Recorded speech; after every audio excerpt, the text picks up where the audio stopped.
Hi friends, ఈరోజు మా garden చూపిస్తాను. మా గార్డెన్లో ఏమేమి మొక్కలు ఉన్నాయో, నేను ఏమేమి మొక్కలు పెట్టానో అన్నీ చూపిస్తాను. చూడండి, ఇది మందార మొక్క. ఇక్కడ ఒక జామ మొక్క కూడా వచ్చింది. ఇది మేము పండిపోయిన జామకాయని తెచ్చి మట్టిలో పెట్టాను. జామ మొక్క, సీతాఫలం మొక్కలు కూడా వచ్చినాయి. ఇది చూడండి, మామిడి మొక్క. ఇది కూడా మామిడికాయలు తిని మేము మట్టిలో పెట్టాను. మామిడి మొక్క వచ్చింది.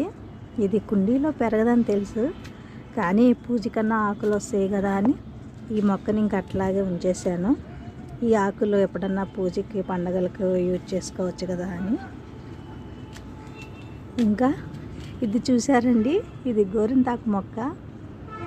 గోరింతాకు కావాలంటే పద్దాక వేరే ప్లేస్కి వెళ్ళి అడిగి వాళ్ళని బతిమలాడి తెచ్చుకోవాల్సి వస్తుంది. అందుకే ఒకసారి విత్తనాలు తెచ్చి వేసాను. ఇవన్నీ గోరింతాకు మొక్కలే. ఇది కూడా గోరింతాకు మొక్కే. ఇంకొక 1 month ఆగితే నాకు గోరింతాకు వస్తుంది. ఇంకా ఎక్కడికి వెళ్ళాల్సిన అవసరం లేదు. ఈ చెట్టు గోరింతాకు కోసుకుని నేనే పెట్టుకుంటాను.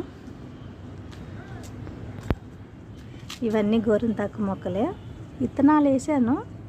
ఇట్లా వచ్చేకి నాకు 1.5-2 months పట్టింది. విత్తనాల వల్ల వచ్చింది ఈ మొక్క అన్నమాట. ఇది గులాబీ మొక్క, ఇంకా పువ్వులేం రాలేదు. ఇది జామ మొక్క. ఇది కూడా సేమ్ అండి. ఇంట్లో జామ పండ్లు మెత్తగా అయిపోతే తెచ్చి కుండీలో పెట్టాను. ఇంకా ఇలా మొక్క వచ్చిందనమాట.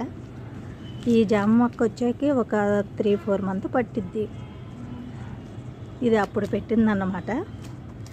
ఇది రోజు ఫ్లవరు. దీనికి మొగ్గలు వచ్చినాయి.